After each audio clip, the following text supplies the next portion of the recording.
देखिए अभिषेक no doubt उसने जिस तरह पाकिस्तान के एशिया के खिलाफ 2 इनिंग्स खेली थी, काफी रन उन्होंने बनाए थे। उनके बाद लॉर्ड में बहुत प्लेयर बैठे हैं जी, अभी उनके पास बड़ी अच्छे तिलक वर्मा है, इस तरह के जो लॉर्ड है, अभी संजू सैमसन जो है वो आ जाता है, तो उनकी टीम इसमें आप ये मत खुश हो गए अभिषेक नहीं हल्का ले, हल्के नहीं है वो, तगड़ी टीम है उनके लात। अभिषेक जो आता है, अक्षर पटेल जो आता है वो 8 नंबर पे आता है, इसका मतलब है उनकी बैटिंग लाइनअप को देखा जाए बहुत स्ट्रॉन्ग है और लेफ्टी है। सबसे बड़ी निमरा एक और बात है कि इनके अंदर 5 जो है वो लेफ्ट हैंडर हैं और हमारे पास इब्रार जो है, आपको पता नवाज जो है वो लेग ब्रेक उनको होएगी। जब आप लेफ्टी होते हो ना निमरा, तो आपको जो ये लेग ब्रेक जो लेफ्ट आर्म स्पिनर होता है ना, उसके लिए बहुत इजी हो जाता है खेलने के लिए और उनको तैयार रहता है मिड विकेट और स्ट्रेट जो मारने के लिए ना, ये उनका जोन है। पास में ऐसे मैंने देखा भी हुआ है कि बाबर आजम जब कप्तान था तो नवाज से कोई एक ओवर नहीं कराया, वो पूछा गया भी क्यों नहीं करवाया गया कि जी उनके 5 लेफ्ट हैंडर थे। वो भाई 5 लेफ्ट हैंडर थे, इसका मतलब है कि हम उनको खिलाएं ना, तो इनकी स्किल क्या है, हमने इनको टीम में सिलेक्ट क्यों किया? आपको नहीं पता कि हमने किस किस टीम के खिलाफ खेलना है, हमने कौन सी टीम को लेकर चलना है? ये चीजें जो है ना ये थोड़ी मनफी एरा में आ जाती हैं। बहरहाल आकिब भाई ने जिस तरह कहा है, जो स्पिनर टू स्पिनर मैच होगा, उन्होंने बैट्समैनों का नहीं कहा, ये सबसे बड़ी बात जो हमारे बैट्समैन कर रहे हैं उसमें उन्होंने बात उसमें रिलाई नहीं कर रहे, उसमें नहीं आ रहे। यानी कि आप देखें जिस तरह आपका टॉप ऑर्डर है, जो आपका मिडिल ऑर्डर है, वो काम ही नहीं कर रहा। अगर आकिब भाई ये भी कह जाते ना जी हमारी बैटिंग को थोड़ी जिम्मेदारी लेनी चाहिए, वो ऐसे खेले, वो कहना भूल गए। अच्छा आपने बड़ा अच्छा वर्ड यूज किया, अगर अभिषेक नहीं भी खेल रहे तो उनके पास लॉट में काफी मौजूद हैं। लेकिन मेरा यहाँ पे एक सवाल है, अगर साइम और फरहान दोनों ही आउट हो जाते हैं, खुदा ना खास्ता, तो हमारे पास क्या है? खुदा आगा वास्ता निमरा इस तरह ना करो, हाइपोथेटिकल सिनेरियो है ना। चले मैं आपको आप खुश करने के लिए मैं आपके लिए बात कर रहा हूँ। देखिए अगर ये खुदा ना खास्ता, ये आपके सवाल में बता रहा हूँ, उस तरह तो वो फिट है माशाल्लाह। अगर वो जाते आउट हो जाते हैं गेम में, नहीं गेम अच्छा आउट हो जाते हैं ना, ये अब आपने कहा ना, अगर आउट हो जाते हैं तो वही बात आ जाती है हमारे पास पीछे क्या है। देखिए मैं बता रहा हूँ, जिस तरह आउट हो गए ना, दोनों आउट हो गए, कल वेस्ट इंडीज के 4 प्लेयर आउट हुए, तो नीचे क्या था? मिडिल ऑर्डर था। मिडिल ऑर्डर हमारा किधर है? यही तो क्वेश्चन है, मिडिल ऑर्डर हमारे पास किधर है? अगर हमारे ऊपर से टॉप ऑर्डर आउट हो जाता है तो आपका जो नंबर 4 वाला था वो तो ओपन पे चला गया आगा, जो ओपन वाला था जनाब उसको आप ले आए बाबर को नीचे। अगर बाबर चौथे पे आता है निमरा, तो फिर मैं नहीं समझूंगा कि हम ना कोई अच्छे रन बना सकेंगे या कुछ, उसका एक स्टाइल है।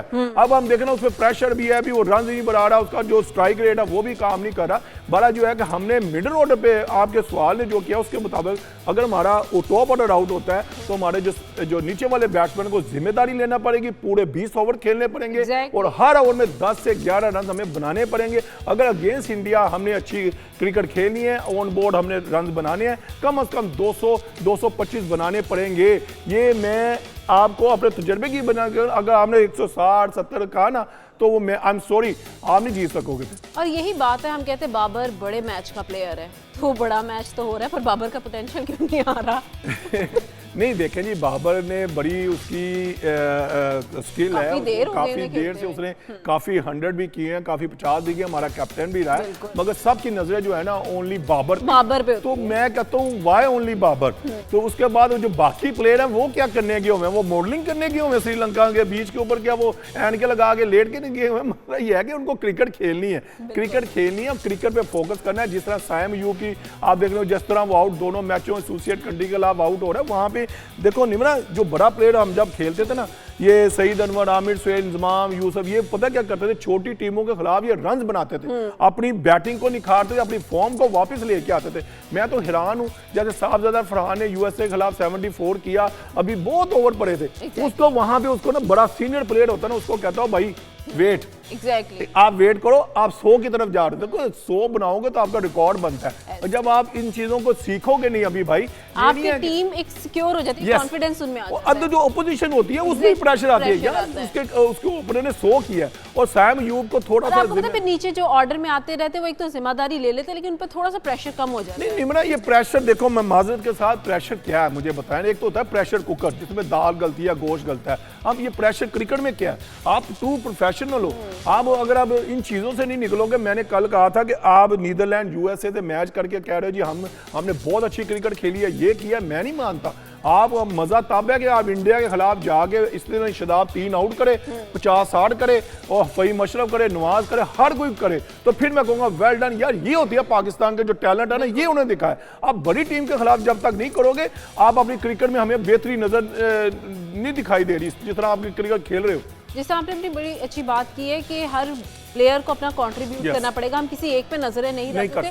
और मेरा ख्याल है जब हम किसी एक पे नजर रखते हैं तब उस पर ज्यादा प्रेशर आ जाता है और उस प्रेशर की वजह से भी वो कुछ साइकोलॉजिकल इफेक्ट आता है। बिल्कुल, ये देखो वही बात आ गई ना, अब सब अब आप बाबर कह रहे हो, मैं भी बाबर कह रहा हूँ, पूरी दुनिया कह रही है बाबर रन करेगा, बाबर वो करेगा। ओ भाई बाबर करेगा, मगर हम सलमान अली आगा का नाम क्यों नहीं ले रहे? हम साइम अयूब का नाम क्यों नहीं ले रहे? हम इन चीजों बंदों का नाम क्यों नहीं ले रहे? पता है कि हमारे प्लेयरों में एबिलिटी नहीं है, हम किसका नाम लें? हमें तो पता नहीं होता कि हमने 148 भी करना है तो जनाब 19.4 बॉलों पे जाके करना है। ये चीजें हैं। बहरहाल हमें बाबर मेच्योरिटी दिखाए, जिस तरह रदरफोर्ड खेल रहा है, जिस तरह हैरी ब्रूक खेल रहा है, ठीक है, जिस तरह मिचेल ओवेन खेल रहा है, ये सब जो बंदे खेल रहे हैं, ये इस क्रिकेट को उन्होंने भांपा हुआ है, उन्होंने सीखा हुआ है। ये स्किल जो है ना, स्किल का गेम है। निमरा, अगर ये इसमें बाबर आजम के लिए बहुत बड़ा चांस है। इंडिया के गेम अगर 50-60 करता है, टीम को अच्छा रन ऑन बोर्ड करके देता है, तो इससे अच्छी और बात क्या होती है? बिल्कुल, बाबर अगर अच्छा स्कोर करता है तो एक टीम का मोमेंटम बन जाएगा, हमें टीम में कुछ वो नजर आएगा कि टीम अपने इस वक्त पोटेंशियल में वापस आ चुकी है।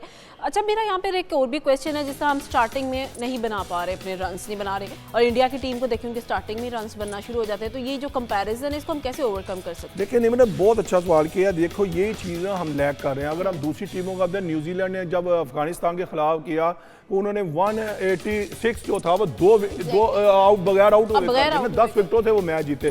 वही बात आ जाती है, हम दूसरी टीमों को जब देखते हैं ना, तो हम अपनी टीम की तरफ जब देखते हैं तो हमें इतनी गलतियां, इतने लूप होल और इतना एक्सपीरियंस, इतनी क्रिकेट खेलने के बावजूद, दुनिया की लीग खेलने के बावजूद, देखो हम वही बात कर रहे होते हैं कि हमारे प्लेयर कब करेंगे, या अल्लाह बाबर कब करेगा, या अल्लाह वो फहीम अशरफ कब छक्के फिर अगेंस्ट मारेगा। ये चीज़ें हमसे निकल ही नहीं रही। आप देखिए ना, उनके जितने टॉप ऑर्डर हैं, कल का मैच देख लें कि वेस्ट इंडीज ने जब इंग्लैंड को लाया, वो 6 ओवर में उन्होंने 65-66 रन कर दिए। फिर उसके बाद जब इंग्लैंड आया उसने भी किया।